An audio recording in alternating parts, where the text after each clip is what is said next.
छठ की शुभकामनाएं।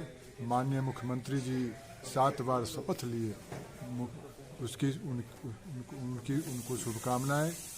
और जो यहाँ से जीते हैं प्रत्याशी, उनको शुभकामना। और मैं एक कार्यकर्ता के रूप में जनता की सेवा करता हूँ। नमस्कार, मोकामा ऑनलाइन पे आप सभी का स्वागत है और मैं हूं प्रियदर्शन। हाल ही में बिहार विधानसभा चुनाव संपन्न हुआ है और राज्य में नई सरकार का गठन हो चुका है।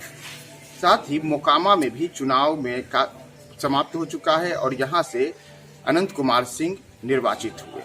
लेकिन इस चुनाव में मोकामा के लिए एक बेहद आश्चर्यजनक रहा जब जदयू ने यहां से राजीव लोचन जी उर्फ अशोक नारायण जी को उम्मीदवार बनाया था। यह एक तरीके से मोकामा के लिए और खुद माना जाता है कि अशोक नारायण जी के लिए भी आश्चर्यजनक था और यह सुखद अनुभूति भी कहे मोकामा के लिए कि जहां आज तक के चुनाव में पिछले कम से कम 20-30 वर्षों से एक ही प्रकृति के लोग चुनाव लड़ते आए थे, वैसी समय में एकाएक एक आम पार्टी का कार्यकर्ता चुनावी दंगल में कूदा और उन्होंने चुनाव में अपने बेहतरीन प्रदर्शन किया है। हालांकि उन्हें अपेक्षित सफलता प्राप्त नहीं हुई है। तो आइए उनकी चुनावी यात्रा कैसी रही और इस चुनावी यात्रा से उनका अनुभव कैसा रहा और आगे के लिए भविष्य में मोकामा के लिए वो क्या सोचते हैं एक चुनाव में उतरने वाले जनप्रतिनिधि के नाते। इन तमाम विषयों पे हम उनसे बात करेंगे। अशोक नारायण जी, आपका स्वागत है। सबसे पहले तो छठ पूजा की आपको शुभकामनाएं और मोकामा ऑनलाइन के माध्यम से मैं चाहूंगा कि आप भी सभी को छठ पूजा की शुभकामनाएं एक बार दे दें। मोकामा विधानसभा की जनता को मेरे ओर से छठ महापर्व के अवसर पर उनको शुभकामना है, मंगल कामना है। यह पर्व बुद्धा का पर्व, विश्वास का पर्व और सुचिता का पर्व है। इसलिए उन लोगों को मैं इस पर्व के महापर्व के अवसर पर उन्हें बधाई देता हूँ और नमन करता हूँ और मंगल कामना करता हूँ। ये छठ शांतिपूर्ण ढंग से और सब लोगों का पूरा। चुनाव समाप्त हो चुका है, आपने भी पहली बार चुनाव लड़ा। चुनाव की ये चुनाव में टिकट मिलना और उसके बाद जो चुनाव की पूरी यात्रा रही, यह आपके लिए कैसा अनुभव रहा?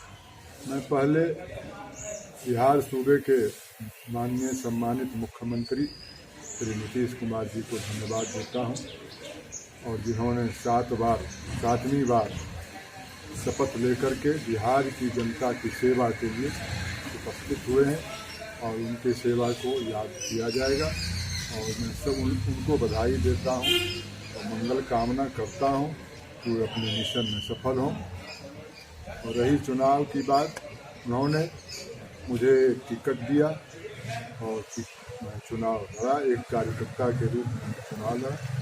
अब मोकामा विधानसभा की जनता मुझे असीम प्रेम मिला, भरपूर सहयोग मिला।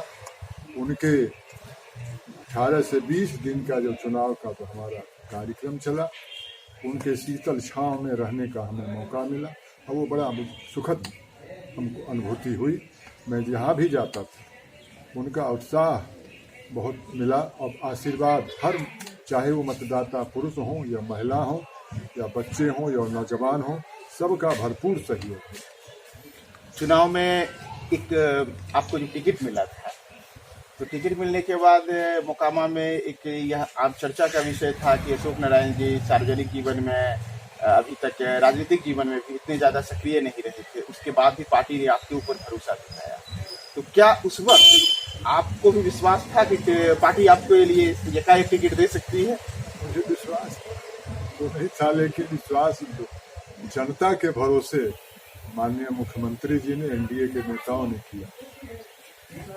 जो चुनाव की यात्रा रही, इस चुनाव यात्रा में जो आपने को वोट आए, आपको उम्मीद था कि एक साधारण कार्यकर्ता को इतना ज्यादा जनता का स्नेह मिलेगा?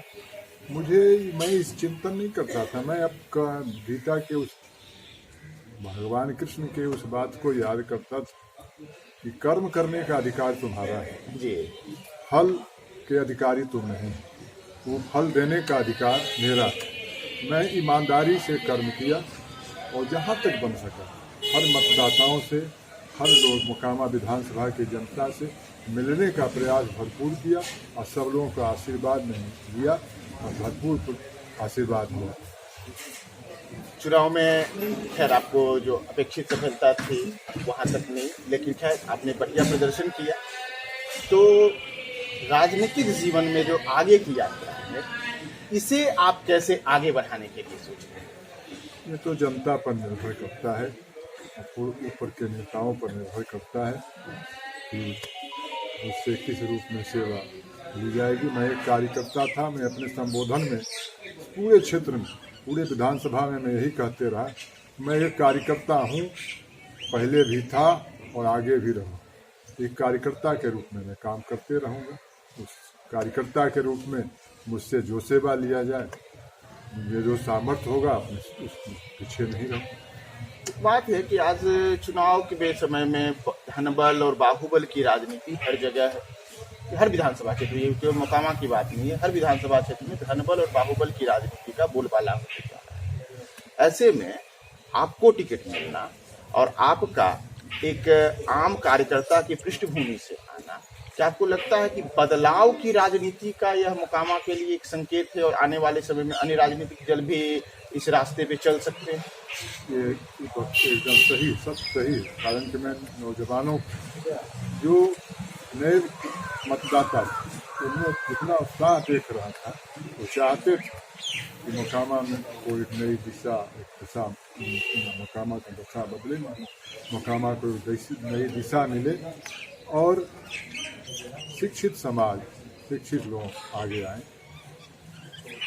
ये बदलाव की स्थिति मुझे दिखाई पड़ रही थी हर पूरे क्षेत्र में घूमने पर। मुझे लग रहा था कि जनता परिवर्तन है। ऐसे तो आप निर्वाचित प्रतिनिधि अभी नहीं, लेकिन मोकामा में कई प्रकार की समस्याएं हैं जिससे हम सब अवगत हैं। उसके निराकरण के लिए जो रोड मैप आप बना करके चुनाव में उतरे थे, क्या उसे लेकर के आप मुख्यमंत्री जी और जो अन्य निर्वाचित प्रतिनिधि हैं हमारे, उनके समक्ष जाएंगे? माननीय मुख्यमंत्री जी संकल्पित हैं विकास के, और उनका शुरू से ही रहा है विकास, और विकास के लिए संकल्पित हैं। जो बचे हुए कार्य हैं, मुझे विश्वास है और पूरी आस्था है, वो बचे हुए कार्य को करेंगे। इससे मोकामा का क्या सारे बिहार का विकास। एक और बात है कि जब आप राजनीति में आए हैं तो आपके साथ एक युवा टोली भी दिखी, तो विशेष करके मोकामा और बिहार के युवाओं के लिए आप क्या संदेश देना चाहेंगे कि किस प्रकार से शुचिता की राजनीति आगे बढ़े? मैं यही देना चाहूँगा उस नौजवानों को कि चरित्र की राजनीति करें। चरित्र की राजनीति थोड़ा समय लगता है उसमें, लेकिन सफलता मिलती है और आत्मसंतोष भी। आप अपनी राजनीतिक यात्रा से संतुष्ट रहे? पूर्ण रूप। आगे के भविष्य के लिए मोकामा को कोई संदेश? मैं कार्यकर्ता के रूप में मोकामा की सेवा करते रहूँगा। मोकामा ऑनलाइन पे हमारे साथ अभी अशोक नारायण जी बात कर रहे हैं। इसका हम समापन करें इसके पूर्व कल ही प्रख्यात लेखिका, गोवा की पूर्व राज्यपाल और भाजपा की नेत्री मृदुला सिन्हा जी का निधन हुआ है। मृदुला सिन्हा जी को मोकामा ऑनलाइन के माध्यम से हम श्रद्धा सुमन अर्पित करते हैं और अशोक नारायण जी से भी कहेंगे कि वो भी मृदुला सिन्हा जी के लिए तो मैं मृदुला सिन्हा जी के प्रति श्रद्धा सुमन अर्पित करता हूं और उनसे करीब रहने का मुझे मौका भी मिला है भारतीय जनता पार्टी में रहने के कारण पूर्व में, इसलिए उनके प्रति मैं श्रद्धा सुमन अर्पित करता हूं और उनकी आत्मा को शांति मिले और भगवान उनके परिवार को शक्ति मिले। मोकामा ऑनलाइन से जुड़ने के लिए आप सभी का बहुत बहुत